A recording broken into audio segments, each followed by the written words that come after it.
Now, where could somebody go to find the median income for their area? Is there a website like that, or I believe it's on the housing.ca.gov. okay? And my suggestion would be, even if you don't know what the tenant's income is, landlord may want to still apply, Uh-huh. unless you're in a situation where you have a tenant that's clearly outside that realm. Hmm. But because people may have faced financial hardship in 2020 and currently, they may be making lower income than they were, when they applied for the apartment in 2018, for example. Hmm.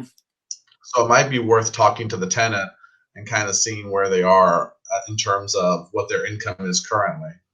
Now, what happens if, like, for whatever reason, that relationship has been strained because of a lack of payment from the tenant?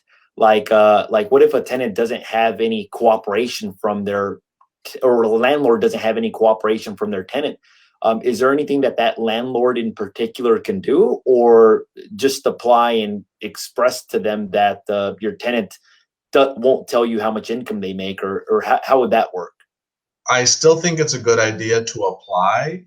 Uh huh. My suggestion is, if you have an email address or by text message, so that it's in Hmm. writing, to make sure you ask, as a landlord, to ask the tenant to provide the documents once a landlord does file that application, and perhaps even show a screenshot or a printout copy of what's required from the state or from the city or from the county, Hmm. to show a tenant that they have to provide that information, or they should provide that information.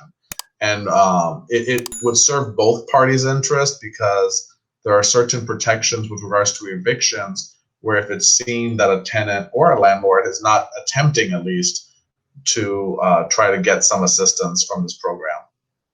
Okay. So essentially, um, if can you elaborate a little bit more on that?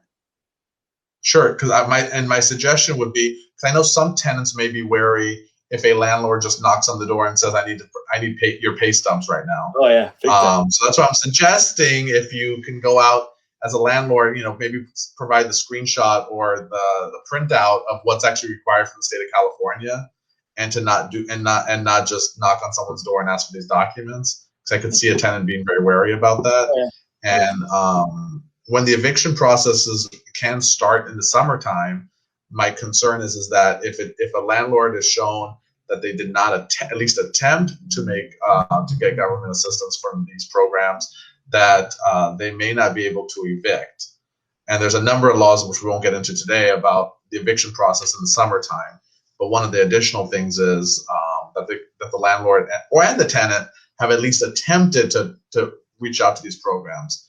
Because in my mind, compared to some of the other programs, these will be somewhat well funded right now. So it's not that they're going to run out of money very quickly, like some of the other programs did when the beginning of COVID occurred. Mhm. I think this one might actually last for a while. So I think that, as a landlord, I think, although a landlord should apply sooner than later, I think there will be hopefully enough money that the landlords who do need it or want it will be able to get some. Yeah.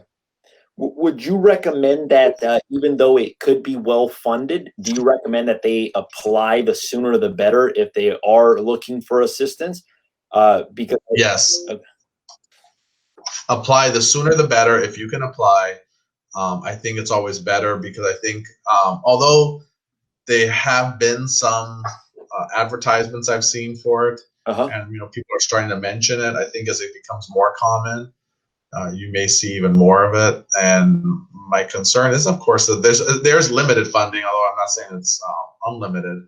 And Mhm. so eventually it will run out. So it's always better to try to apply for it earlier than later. Okay, perfect. Okay. And then I know that you mentioned that they might require some proof of ownership. Obviously, they might require some information for the tenant. Anything else that kind of stands out to you off the top of your head that they might No, those require? are the big ones. You would the rental agreement, documents regarding ownership.